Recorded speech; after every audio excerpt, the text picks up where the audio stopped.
रणवीर सिंह, रणवीर सिंह, रणवीर रणवीर सिंह, रणवीर सिंह, रणवीर सिंह, रणवीर सिंह।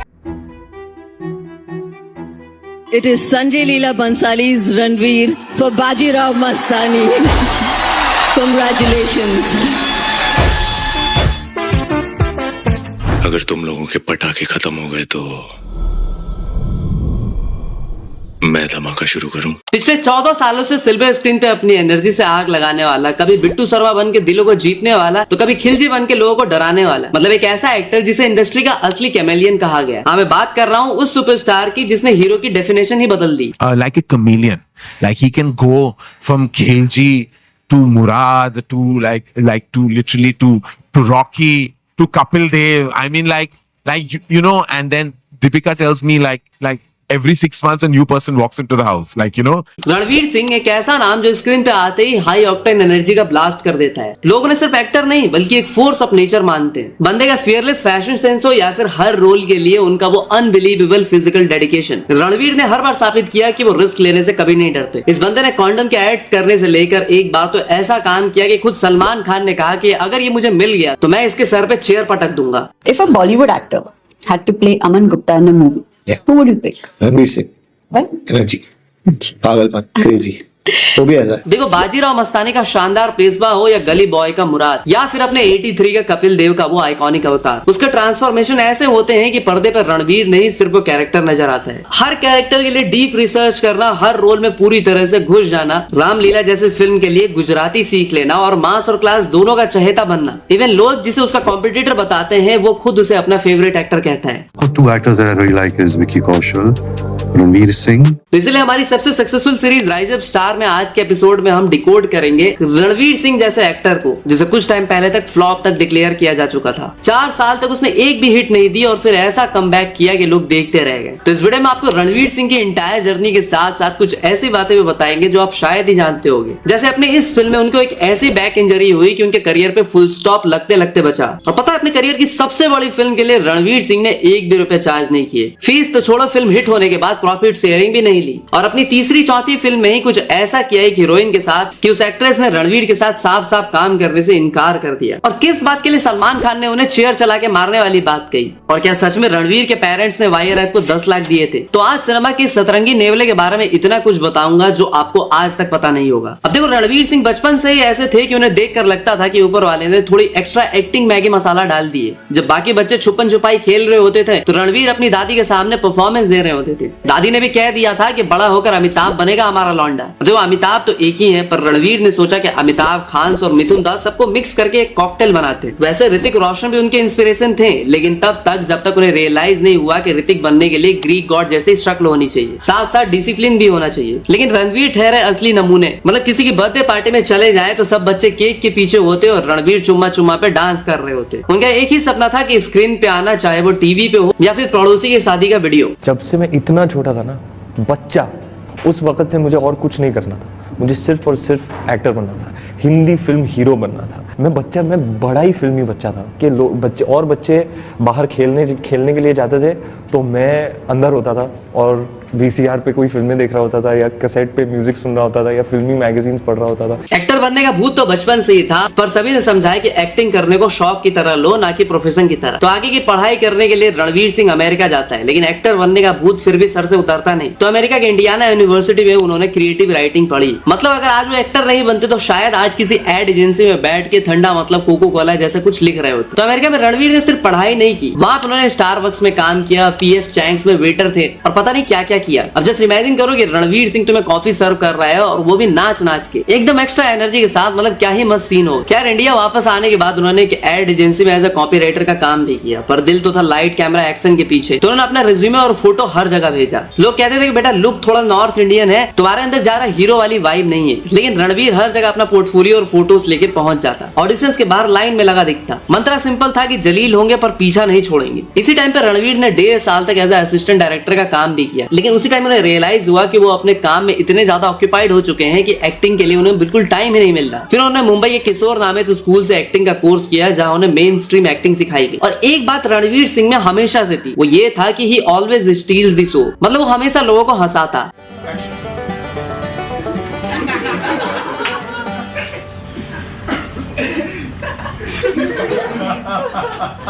पर रणवीर को और भी ज्यादा raw and real serious acting सीखनी थी, जिसके लिए उन्होंने मुंबई के फेमस पृथ्वी थिएटर में जाने का मन बनाया। अब वहां एंट्री मिलना भी आसान नहीं था, क्योंकि वहां सिर्फ वही एक्टर सेलेक्ट होते थे जिनका थिएटर में एक्सपीरियंस हो, और रणवीर उस टाइम तक बहुत ही नए थे। लेकिन आप नोटिस करना, रणवीर सिंह एक बहुत बड़ा जुगाड़ू इंसान है। अगर उसे कुछ करना है तो वह बेशर्मी से उस चीज के पीछे पड़ जाता है। शक्तिमान वाला एग्जाम्पल तो आपको याद ही होगा, जब मुकेश खन्ना के सामने उसने लिटरली हाथ पैर जोड़े थे। तो शुरुआत में भी रणवीर ने थिएटर में जाने के लिए हार नहीं मानी। वो हमेशा थिएटर प्लेस की एक्टिंग सेशंस में जाते और बाकी एक्टर्स को परफॉर्म करते हुए देखते। धीरे धीरे वहां भी उन्होंने लोगों से सेटिंग कर ली और सेट डिजाइन, लाइटिंग जैसे काम भी किए। रणवीर ने कहा कि मुझे कुछ भी करके पृथ्वी थिएटर का हिस्सा बनना ही था। मैं पेंटिंग से लेके स्टेज पे झाड़ू मारने तक का काम करता था, और उसके कई महीने बाद जाके मुझे रोल मिलने शुरू हुए। इसके बावजूद 3 साल तक धक्का खाने के बाद शानू शर्मा, जो कि वाईआरएफ की कास्टिंग डायरेक्टर थी, उन्होंने रणवीर को नोटिस किया। Actually casting director Shanoo Sharma का रणवीर के करियर में बहुत ही क्रूशियल रोल है। यूं कहे कि एक्टर बनने से कई साल पहले एक पार्टी में शानू ने उन्हें पहली बार देखा था। फिर कुछ सालों बाद जब रणवीर साद अली के साथ एड फिल्म्स वगैरह में काम कर रहे तो शानू की मुलाकात रणवीर से दोबारा होती है और उन्हें पता चलता है कि रणवीर एक्टर बनना चाहते हैं। फिर जब शानू को बैंड बाजा बारात की कास्टिंग की रिस्पॉन्सिबिलिटी मिलती है तो उन्हें याद आता है कि रणवीर इस रोल में सही रहेंगे, क्योंकि दोनों ही मीटिंग्स में उन्होंने रणवीर को प्रॉपर दिल्ली वाले लुक में देखा था। शानू ने रणवीर को अप्रोच किया और उन्हें बैंड बाजा बारात का लीड रोल मिल गया। वाईआरएफ को भी एक नए लड़के की तलाश थी जो बिट्टू शर्मा जैसा दिखे, बिल्कुल रॉ, थोड़ा मुंहफट और दिल्ली की गलियों वाला swag. Casting director Shanoo Sharma ने रणवीर को देखा और उन्हें एक ऑडिशन के लिए बुलाया। रणवीर वहां पे पहुंच गए, लेकिन उनका लुक देख के आदित्य चोपड़ा थोड़े स्केप्टिकल थे।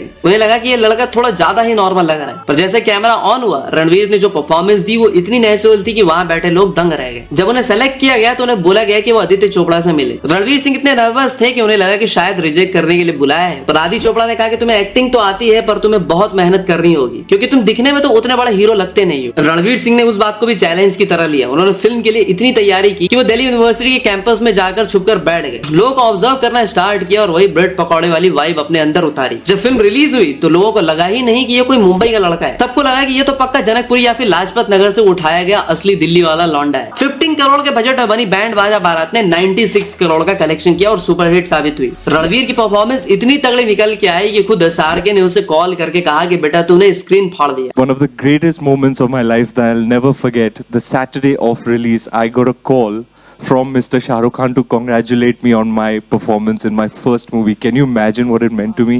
My screen idol actually taking the time and effort to give me a pat on the back and said, "Hey kid, you did well.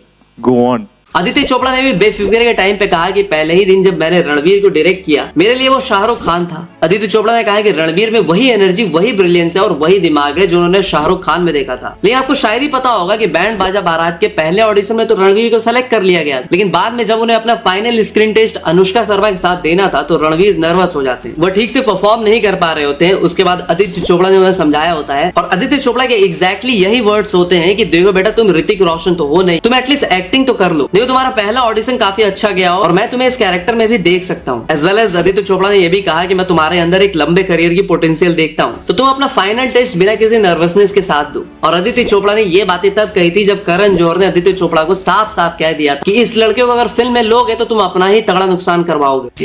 ये कैसे एक्टर बन सकता है? ये बिल्कुल, इसमें कोई स्टार्डम वाली बात नहीं है। मुझे अभी भी याद है, मैं यशराज फिल्म्स के कैंटीन में बैठा हुआ था और आदित्य चोपड़ा जो थे उन्होंने मुझसे कहा कि मैं एक पिक्चर बना रहा हूँ बैंड बाजा बारात, तो उसमें एक नए लड़के को मैं ले रहा हूँ। तो मैंने कहा कहाँ है वो लड़का? इसे वो वहाँ टेबल टेनिस खेल रहा है। तो एक पीली टी शर्ट में कोई बहुत ही अच्छा गुड लुकिंग बॉय था, तो ऐसे वेरी गुड वेरी गुड। इसे नहीं वो नहीं, उसके सामने जो लाल टी शर्ट पहन के, तो ऐसे and I looked at him, ऐसे ये कैसे एक्टर बन सकता है? ऐसे तुम पागल हो गए हो? ऐसे तुम क्यों अपनी फिल्म को डुबा रहे हो? ये बिल्कुल, इसमें कोई स्टार्डम वाली बात नहीं है। बट बैंड बाजा बारात के बाद ही एक और बात सामने आई। अफवाह ये थी कि रणवीर के फादर ने यश राज फिल्म्स को 10 लाख दिए ताकि उनका बेटा हीरो बन सके। अब लोग कहते थे कि भाई बाप के पास पैसा है तो कोई भी हीरो बन ही जाएगा। रणवीर ने इस पर खुल के बात की। उन्होंने कहा कि लगभग 3-4 साल तक मुंबई गलियों में उन्होंने धक्के खाए, पोर्टफोलियो लेके भटके और कई ऑडिशंस दिए। रणवीर का कहना था कि यश राज फिल्म्स जैसा बड़ा प्रोडक्शन हाउस जो टैलेंट पे चलता है तो 10-15 लाख के लिए अपनी फिल्म की क्वालिटी खराब नहीं करेगा। रणवीर ने अपने एक इंटरव्यू में कहा कि जब लोग उनकी मेहनत को पैसा बोल देते हैं तो उन्हें दुख होता है। उन्हें साफ किया कि उनके पापा ने उन्हें पढ़ाया लिखाया और सपोर्ट किया, पर रोल खरीद के नहीं दिया। और अपने पुराने इंटरव्यू में तो रणवीर सिंह रोने तक लग गए जब उनकी मां ने उनके स्ट्रगल के बारे में बात की। What he has to say now, you realize how much he has actually struggled and he's really come a long way. I'm sorry.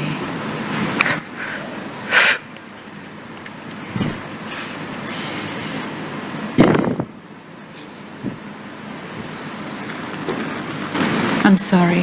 अब देखो, बैंड बाजा बारात में बिट्टू शर्मा बन के ब्रेड पकौड़े की कसम खाने के बाद रणवीर सिंह ने सोचा थोड़ा सोफिस्टिकेटेड लाते हैं, और फिर एंट्री हुई रिकी बेल की, जो बेसिकली एक ऐसी मशीन था जो लड़कियों के बैंक अकाउंट्स और दिल दोनों साफ करने में एक्सपर्ट था। बैंड बाजा बारात की तरह इस फिल्म को भी आदित्य चोपड़ा ने ही प्रोड्यूस करा और मनीष शर्मा ने इसे डायरेक्ट किया, और लकीली ये फिल्म भी सुपरहिट साबित हुई। इसके बाद बॉम्बे टॉकीज जैसी फ्लॉप देने के बाद 2013 में विक्रमादित्य मोटवानी के डायरेक्शन में बनी फिल्म लुटेरा, जिसमें सोनाक्षी सिन्हा ने भी उनके साथ काम किया, और यही वो फिल्म थी जिसके बाद रणवीर सिंह का करियर का दी एंड भी हो सकता था। देखो, रणवीर सिंह एक नया और जुनूनी एक्टर था और वो अपने कैरेक्टर के लिए कुछ भी करने को तैयार था। डायरेक्टर खुद बताते हैं कि एक सीन में उसे गोली लगने वाली थी, तो चीजें रियलिस्टिक करने के लिए रणवीर ने उसी जगह पे स्टेपलर या पेपर क्लिप घुसा दी, जिससे कि उसे दर्द हो और सीन और भी ज्यादा रियलिस्टिक लगे। हम लोग शूट कर रहे सीक्वेंस जहाँ पे वो अपने वो उसमें यहाँ से वो बुलेट निकाल रहा है, वो पूरा डॉक्टर के ऑफिस के अंदर एक सीन है वहाँ पे, he's been shot over here, उसको बुलेट निकाल रहा है। Ranveer Singh has worked himself up into a frenzy कि निकालना है मेरे को, यहाँ पे दर्द फील होना चाहिए, तो सर क्या डालूं यहाँ पे दर्द फील होने के लिए? सर यार एक्टिंग कर ले,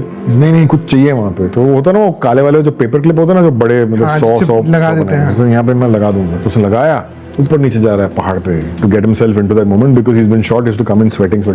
अंदर आया, पूरा सीन शूट किया हम लोग ने। एंड में by the end of the day he finally takes out that clip and he has been feeling all the pain over here, his back was in spasm and he just collapsed, he had to be taken out. Actually Lootera के वक्त रणवीर सिंह के साथ पहले ही कांड हो रखा था। Dalhousie की ठंड और मुश्किल रास्ते के शूट करते वक्त उन्हें एक काफी सीवियर बैक इंजरी भी हुई। एक शूटिंग के दौरान उन्हें भागना था और उसी वक्त उनकी पीठ में एक झटका लगा। दर्द इतना ज्यादा हुआ कि वो गिर गए और उन्हें स्ट्रेचर पे उठा करके ले जाना पड़ा, और इसी की वजह से उन्हें डिस्क हर्निएशन या फिर स्लिप डिस्क भी हुआ। डॉक्टर्स ने कंप्लीटली बेड रेस्ट की सलाह दी और कहा कि शायद वो काफी समय तक एक्शन या फिर हैवी काम नहीं कर पाएंगे। इस चोट की वजह से फिल्म की शूटिंग भी लगभग 2-3 महीने के लिए रोकनी पड़ी और रणवीर को वापस आना पड़ा मुंबई रिकवरी के लिए। लेकिन जब वो वापस गए तब भी उनका दर्द पूरी तरह से ठीक नहीं हुआ। लुटेरा के कई इमोशनल और इंटेंस सीन में उनके चेहरे पे जो तकलीफ दिखी, रणवीर ने खुद बताया कि उसमें से कुछ असली फिजिकल पेन थे जिसे वो महसूस कर रहे थे। ठीक है, फिल्म उतनी तो नहीं चल पाई, लेकिन उसी साल 2013 में एक फिल्म आई गोलियों की रासलीला रामलीला। शुरुआत में एसएलवी फिल्म के लिए पाकिस्तानी एक्टर इमरान अब्बास या फिर रणबीर कपूर के बारे में सोच रहे होते हैं, लेकिन जब उन्होंने रणवीर सिंह को बैंड बाजा बारात में देखा होता है तो उन्हें उनकी एनर्जी और रॉ चार्म पसंद आता है। रणवीर उस वक्त पे बीमार होते हैं, लेकिन जब एसएलवी का कॉल आता है तो वो सब कुछ भूलकर उनसे मिलने चले जाते हैं। रणवीर ने पूरे 2 महीने तक एक स्पीच कोच के साथ काम किया होता है ताकि उनकी गुजराती एक्सेंट नेचुरल लगे। उन्होंने सिर्फ वर्ड्स नहीं सीखे होते बल्कि वो लहजा पकड़ा होता है, जो कि गुजरात के कुछ रीजन्स में काफी पॉपुलर होता है। शूटिंग शुरू होने से पहले रणवीर गुजरात के लोकल इलाकों में जाते हैं, वहाँ के लोगों से मिलते हैं, वहाँ का रहन सहन देखते हैं और वहाँ का खाना भी खाते हैं। Ramleela, I had the opportunity to do something with another region. We were at a crossroads with Mr. Bansali. He said it was a big decision whether we should just speak in pan-India mainstream sort of Hindi or we should infuse that Gujarati flavor. So as we went along, I went to Gujarat. I did some research. I picked up the Gujarati language. The first thing I wanted to learn were the galis, which are very interesting. And yeah, I came back in 4 or 5 days and I presented it to Mr. Bansali in a reading and he was like, this is fabulous, you must go for it. So yes, I... अब दरअसल शुरुआत में SLV सारे dialogues Hindi में ही लिखे होते हैं, लेकिन रणवीर के होमवर्क से वो इतने इम्प्रेस्ड होते हैं कि फिल्म को रियल गुजराती टच देने के लिए काफी सारे डायलॉग्स गुजराती में ऐड कर दिए जाते हैं। और ऑब्वियसली ये चीज लोगों को काफी ऑथेंटिक लगती है और पसंद भी आती है। इसीलिए 88 करोड़ के बजट में बनी इस फिल्म ने 220.58 करोड़ का कलेक्शन किया होता है। फिल्म को 8 नॉमिनेशंस मिलते हैं, जिसमें से दीपिका पादुकोण को तो बेस्ट एक्ट्रेस का अवार्ड भी मिलता है। हाँ, लेकिन रणवीर सिंह बेस्ट एक्टर के लिए नॉमिनेट जरूर होते हैं। अब देखो, आपने नोटिस किया होगा रणवीर की नई हो या पुरानी फिल्म हो, हमेशा थिएटर में जाकर अपनी फिल्में देखने जरूर जाते हैं। कहना ये रहता है कि मुझे ऑडियंस का रिएक्शन देखना है, वो मेरी एक्टिंग किस तरह से जज करते हैं, इसीलिए हमेशा अपना लुक चेंज करके रणवीर थिएटर चले जाते हैं और ऑडियंस के साथ बैठ के फिल्म एंजॉय करते हैं। खैर 2014 की शुरुआत में ही रणवीर अंडरवर्ल्ड में जिगरा यारा के नाम का यानी कि अर्जुन कपूर के साथ मिलकर फिल्म लाते हैं गुंडे। ये फिल्म उन्हें तब मिली होती है जब वो बॉलीवुड में अपनी पहचान एक वर्सेटाइल एक्टर की तरह बना रहे होते हैं। अली अब्बास जफर एक स्क्रिप्ट लिख रहे होते हैं जो कि 1970 के कलकत्ता के बैकड्रॉप पे 2 दोस्तों की कहानी होती है। उन्हें 2 ऐसे एक्टर्स चाहिए होते हैं जिनकी रियल लाइफ केमिस्ट्री भी जबरदस्त हो। अब ये वायरअप की मूवी थी, रणवीर सिंह उनकी पहली पसंद थे। रणवीर ने बैंड बाजा बारात से पहले खुद को साबित किया था। अब रणवीर और अर्जुन कपूर पहले से ही अच्छे दोस्त थे। जब दोनों के स्क्रिप्ट सुनाई गई तो उनकी दोस्ती और विक्रम बाला की जोड़ी इतनी नेचुरल लगने लगी कि अली अब्बास जफर को लगा कि इन दोनों से बेहतर कोई और हो ही नहीं सकता। अगर जिगर की जगह जिगर है और जिगर में दम है तो रोक ले आके। बट इसी फिल्म में रणवीर सिंह पे प्रियंका चोपड़ा सच में भड़क गई और उन्होंने फिल्म छोड़ने तक की बात कह दी। एक्चुअली रणवीर सिंह सेट पे हमेशा 200% एनर्जी में आते। गुंडे के वक्त रणवीर और अर्जुन कपूर की दोस्ती इतनी गहरी हो गई थी कि वो दोनों सेट पे बिल्कुल बिगड़े हुए बच्चों की तरह बिहेव करते। दूसरी तरफ प्रियंका चोपड़ा इंडस्ट्री में सीनियर थी और काफी डिसिप्लिन भी। सेट पे रणवीर और अर्जुन इतना शोर मचाते, गाना गाते और फालतू का मजाक करते कि पीसी बेचारे परेशान हो जाती। उन्होंने एक बार कहा था कि मुझे ऐसा लगता है कि जैसे मैं 2 बच्चों को संभाल रही हूँ। तो होता कुछ ऐसा है कि प्रियंका के साथ रणवीर को एक सूट करना होता है और रणवीर को ज्यादा ही एग्रेसिव वे में उनका हाथ पकड़ लेते हैं, जिससे उनके हाथों पे चोट आ जाती है और उन्हें आगे शूट करने से मना कर दिया होता है और कहा होता है कि मुझे ऐसी फिल्म में काम नहीं करना जहां एक्टर्स इतने बुरे तरीके से बिहेव करते हैं। अगले दिन रणवीर ने प्रियंका सॉरी कहा होता है और उन्हें एक व्हाइट रोज भी दिया होता है। गुंडे भी अगेन हिट चली जाती है और रणवीर सिंह के कैप में एक और फेदर ऐड हो जाता है। उसके बाद किल दिल एंड दिल धड़कने जो जैसी फ्लॉप एंड एवरेज देने के बाद रणवीर फिर से एसएलवी के घर पहुंच जाते हैं। तो एक बार फिर से संजय लीला भंसाली और रणवीर सिंह की जोड़ी बाजीराव मस्तानी से इतिहास रच देते हैं। ये फिल्म रणवीर के करियर की सबसे बड़ी टेस्ट और सबसे बड़ी विक्ट्री भी होती है। एक्चुअली एसएलवी ने इस फिल्म को 10-12 साल पहले सलमान खान और ऐश्वर्या राय के लिए लिखा था, लेकिन वहां पे बात नहीं बनी और जब एसएलवी ने रामलीला में रणवीर की डेडिकेशन देखी तो उन्हें समझ में आ गया कि पेशवा बाजीराव के किरदार के लिए उन्हें उनका योद्धा मिल चुका है। रणवीर ने भी इस रोल के लिए पूरी लाइफ पॉज कर दी। उन्होंने एसएलवी को यहाँ तक कहा कि वो इस फिल्म के लिए अपना सर मुंडवाएंगे और महीनों तक कोई दूसरी फिल्म साइन नहीं करेंगे। ऐसा कहा जाता है कि रणवीर ने एक मराठी टीचर तक हायर किया जो कि सेट पर हर वक्त उनके साथ रहता। उन्होंने सिर्फ भाषा नहीं सीखी बल्कि पेशवा की तरह बोलने का तरीका भी सीखा। फिल्म में उनका बाजीराव एक्सेंट इतना हिट हुआ कि लोग उनके डायलॉग्स आज भी कॉपी करते हैं। चीते की चाल, बाज की नजर और बाजीराव की तलवार पर संदेह नहीं करते। इस फिल्म ने वर्ल्ड वाइड लगभग 356 करोड़ का धंधा किया और यह फिल्म शाहरुख खान की दिलवाले के साथ क्लैश भी हुई। शुरुआत में दिलवाले आगे निकली लेकिन बाजीराव मस्तानी के वर्ड ऑफ माउथ ने उसे बॉक्स ऑफिस पे असली राजा बना दिया। फिल्म में 9 फिल्म फेयर अवार्ड जीते। रणवीर सिंह ने अपना पहला फिल्म फेयर बेस्ट एक्टर का अवार्ड भी इसी फिल्म के लिए जीता और अवार्ड लेते टाइम तो बंदा इमोशनल तक हो गया। To my parents who are here tonight, thank you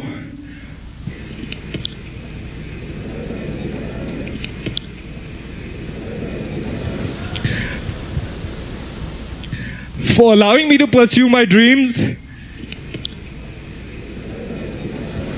for encouraging me every step of the way to go after something which seemed too far-fetched for us.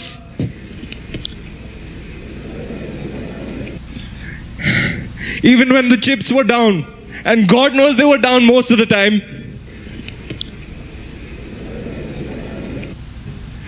But we've come a long way.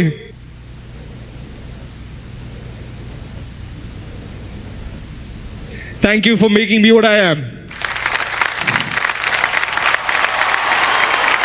देखो बाजीराव मस्तानी के बाद जो impact हुआ ना उसने बॉलीवुड के इतिहास में एक शिफ्ट माना जाता है। इसी फिल्म ने रणवीर सिंह को सिर्फ एक स्टार से उठाकर फेनोमेनन बना दिया। देखो 2015 तक बॉलीवुड में सिर्फ 3 खान्स का राज चलता था, लेकिन जब बाजीराव मस्तानी शाहरुख खान की फिल्म दिलवाले से टकराई और स्लो स्टार्ट के बाद भी दिलवाले से ज्यादा बड़ी हिट बनी, तब ट्रेड एनालिस्ट ने माना कि Ranveer Singh is the new king of box office. लोगों ने भी कहा कि अब खान्स का जमाना खत्म होने वाला है और रणवीर नए सुपरस्टार है जो अपने दम पे 300 से 400 करोड़ की फिल्म खींच सकते हैं। और सिर्फ पैसे ही नहीं, रणवीर ने रिस्पेक्ट भी कमाई। बड़े बड़े क्रिटिक्स ने लिखा कि रणवीर ने बाजीराव को जिया है, एक्टिंग नहीं की। फिल्म के लिए इस तरह का सरेंडर को भी लोगों ने अप्रिशिएट किया। और इसी फिल्म में गजनना गाने की शूटिंग के वक्त रणवीर का शोल्डर भी फ्रैक्चर हो गया। उन्हें सर्जरी करवानी पड़ी लेकिन उन्होंने ब्रेक नहीं लिया और फिजियोथेरेपी के साथ शूटिंग करी। और सच में रणवीर ने इस फिल्म में अपना सर मुंडवाया। उन्हें कोई प्रोस्थेटिक या विग यूज नहीं करी ताकि कैरेक्टर रियल लगे। देखो रणवीर सिंह भले ही दीपिका के कपड़े पहन ले, कुछ अतरंगी सा काम करे, अजीबोगरीब हरकतें करे, लेकिन वो अपने फैंस के साथ हमेशा बहुत ही सही तरीके से पेश आता है। वो किसी का फोन नहीं तोड़ता या फिर अपने ही फैंस को माँ बहन की गालियां नहीं देता। इतना पॉपुलर होने के बाद भी बंदा अपने फैंस की बहुत रिस्पेक्ट करता है।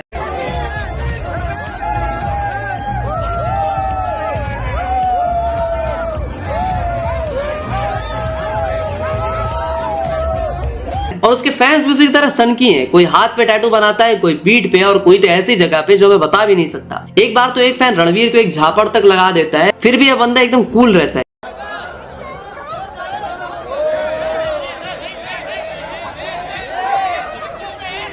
अब देखो, ओवर एक्साइटेड या एक्स्ट्रा एनर्जेटिक होने के बारे में रणवीर कहता है कि वो एक आउटसाइडर है जिसका सपना पूरा हुआ है। वो हर दिन को एक तोहफे की तरह देखता है। उसका मानना है कि जब आप इतने साल की मेहनत के बाद वहां पहुंच जाओ जहां आप हमेशा से जाना चाहते हो, तो आप पहुंचकर थकना या दुखी होना तो नामुमकिन है। रणवीर के अकॉर्डिंग वो लोगों की परवाह किए बिना वैसे कपड़े पहनता है और कुछ वैसे ही बिहेव भी करता है जैसा वो फील करता है। जब आप अंदर से कुछ और बाहर से कुछ और होने की कोशिश नहीं करते तो दिमाग का स्ट्रेस खत्म हो जाता है और नेचुरल एनर्जी बाहर आती है। देखो, कुछ हद तक ये बात सही भी लगती है। बंदा खुले दिल का है। रणवीर इकलौता ऐसा बंदा है जो south stars like Allu Arjun और यश को अप्रिशिएट करने में थकता नहीं।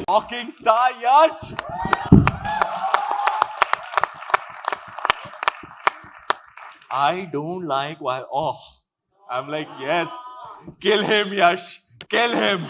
Pushpa.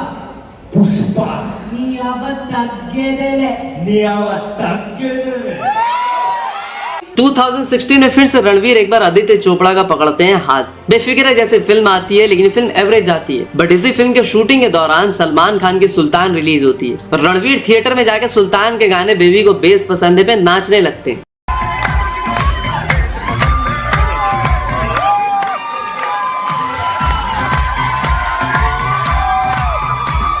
सलमान खान को जब पता लगता है तो वो इंसिडेंट के बारे में इतने भड़क जाते हैं और कहते हैं कि मेरा दिमाग इतना खराब है कि अगर मैंने इसे देख लिया तो चेयर चला के इसका सर तोड़ दूंगा।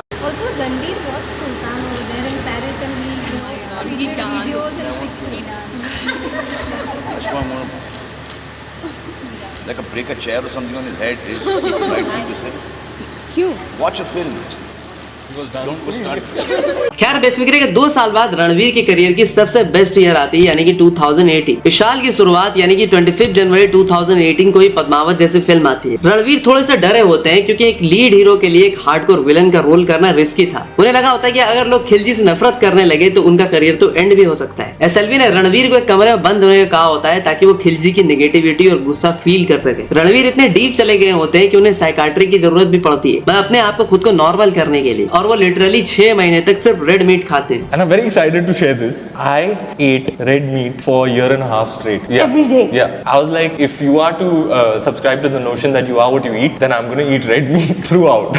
So yeah, I had been on a diet of just meat. Like that eating scene that you see, that was what I was eating for a year and a half. Just meat. 180 crore में बनी इस film ने 572 करोड़ का collection किया होता है और झंडे गाड़ दिए होते हैं। शायद रणवीर कैरेक्टर में इतने ज्यादा घुस चुके होते हैं कि रियल लाइफ में भी खिलजी ने महाराणा रवल रतन सिंह, मेरा मतलब कि शाहिद कपूर से भी भिड़ जाता है। फिल्म में शाहिद कपूर और रणवीर के बीच की टेंशन रियल होती है क्योंकि सेट पे दोनों के बीच कोल्ड वॉर की अफवाहें होती है, कंपटीशन तगड़ा होता है। लेकिन रणवीर के केस में साल की शुरुआत जितनी ग्रैंड हुई होती है उसका अंत उससे भी बड़ा होता है जब 28 दिसंबर 2018 को सिम्बा आती है। सिर्फ 80 करोड़ के बजट में बनी इस फिल्म ने 400 करोड़ का धुआंधार कलेक्शन किया होता है। रणवीर ने खुद रोहित शेट्टी को अप्रोच किया होता है। उन्होंने एक बार इंटरव्यू में बताया होता है कि उन्होंने रोहित से कहा होता है कि वो उनकी फिल्म में काम करने के लिए बहुत एक्साइटेड है। रोहित शेट्टी इस बार एक ऐसे एक्टर की तलाश में थे जो अजय देवगन यानी कि सिंघम से थोड़ा अलग हो, थोड़ा शरारती, लाउड और एनर्जेटिक। रणवीर की ऑफ स्क्रीन पर्सनैलिटी संग्राम भालेराव यानी कि सिम्बा कैरेक्टर से परफेक्टली मैच करती थी। अब लोग पहले सोच रहे थे कि रणवीर सिर्फ संजय लीला भंसाली की पीरियड फिल्म जैसे कि बाजीराव मस्तानी, पद्मावत में ही शूट करते हैं, लेकिन सिम्बा से उन्होंने प्रूव कर दिया होता है कि वो सिंगल स्क्रीन ऑडियंस को भी उतना ही एंटरटेन कर सकते हैं। फिल्म का गाना आंख मारे उस साल का सबसे बड़ा पार्टी एंथम बन जाता है जिससे फिल्म की पॉपुलैरिटी में 4 चांद लगा दिए होते हैं। और इसी साल बंदे ने शादी भी निपटा ली होती है अपनी लॉन्ग टाइम गर्लफ्रेंड दीपिका के साथ। इसके बाद 14 फरवरी 2019 को गली बॉय जैसी फिल्म आती है जो कि अगेन हिट जाती है। मतलब 3 हिट एंड ब्लॉकबस्टर्स देकर रणवीर सिंह हैट्रिक लगा देते हैं और लोग धीरे धीरे उन्हें सुपरस्टार मानने भी लगते हैं।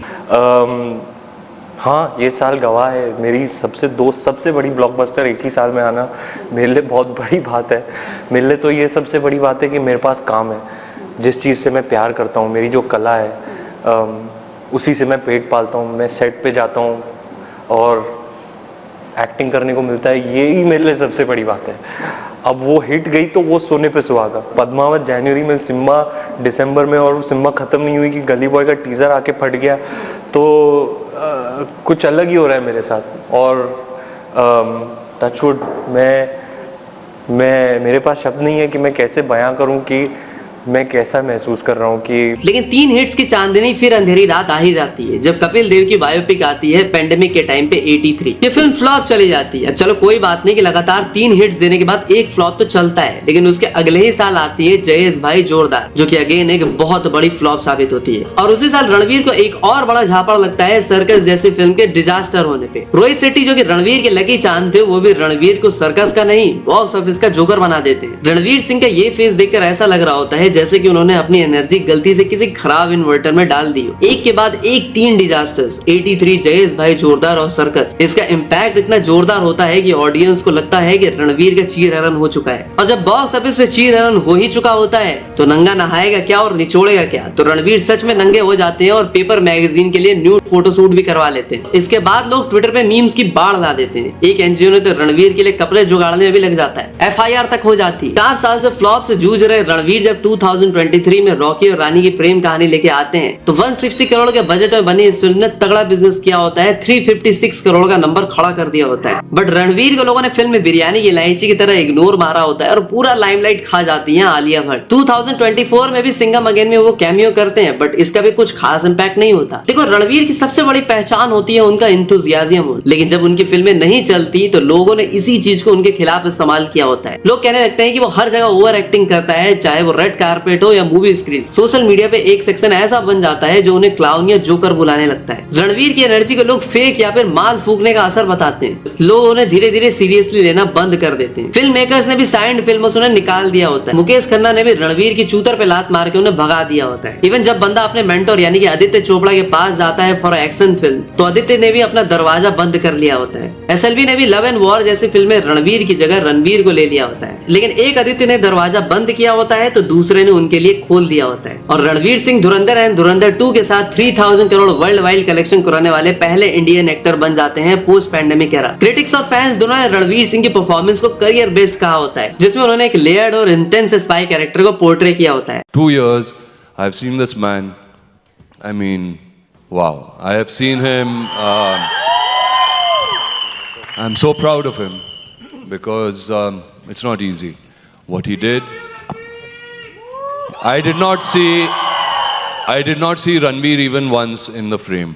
It was always Hamza.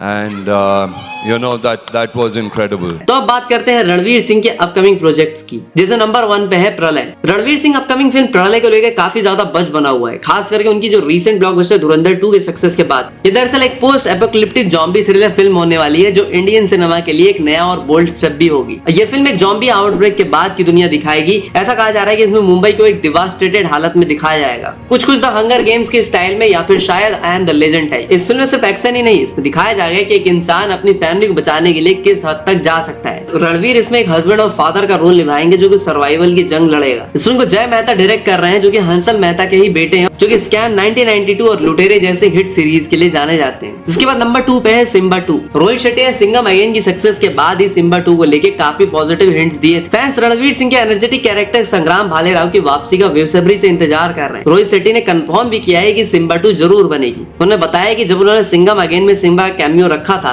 तभी उनके दिमाग में इसका सीक्वल था। रोहित शेट्टी के अकॉर्डिंग सिम्बा उनका और उनके ऑडियंस का काफी फेवरेट कैरेक्टर है, क्योंकि वो थोड़ा क्वर्की और फनी है। इस बार वो कैरेक्टर को और बड़े लेवल पे ले जाने का प्लान कर रहे हैं। इसके अलावा रणवीर सिंह के एक और अनटाइटल प्रोजेक्ट पाइपलाइन में है और एक एक करके उन्हें और भी प्रोजेक्ट्स ऑफर हो रहे हैं, इंक्लूडिंग साउथ से भी उन्हें प्रोजेक्ट्स मिल रहे हैं। तो भाई ये थी रणवीर सिंह की इंटायर जर्नी। वैसे हमेशा की तरह आपसे 3 सवाल। फर्स्ट, रणवीर सिंह ने किस स्कूल से एक्टिंग सीखी थी? सेकंड, किस फिल्म के लिए उन्हें पहला फिल्म फेयर मिला था? थर्ड, किस फिल्म के लिए रणवीर सिंह ने गुजराती सीखी थी? तो आंसर जरूर देना। और एक बात, हम कुंदन के लिए क्राउड फंडिंग रेज कर रहे हैं रीजन CKD स्टेज 5 यानी कंप्लीट किडनी फेलियर। तो ट्रांसप्लांट और उसके बाद के खर्चे मिला करके 20 से 30 लाख तक जाएंगे और हमें अब तक आपका ट्रेमेंडस सपोर्ट भी मिला है। अराउंड 3.7 लाख का कंट्रीब्यूशन भी मिल चुका है। तो अगर 20,000 लोग भी 100 रुपीज जितने हमारी मदद कर दे तो मेरे भाई की जिंदगी बचाई जा सकती है। अगर आप नहीं भी कर सकते तो कोई बात नहीं, इसे 3 लोगों से जरूर शेयर करना। हो सकता है कि आपका एक शेयर ही हमारे लिए मिरेकल बन जाए।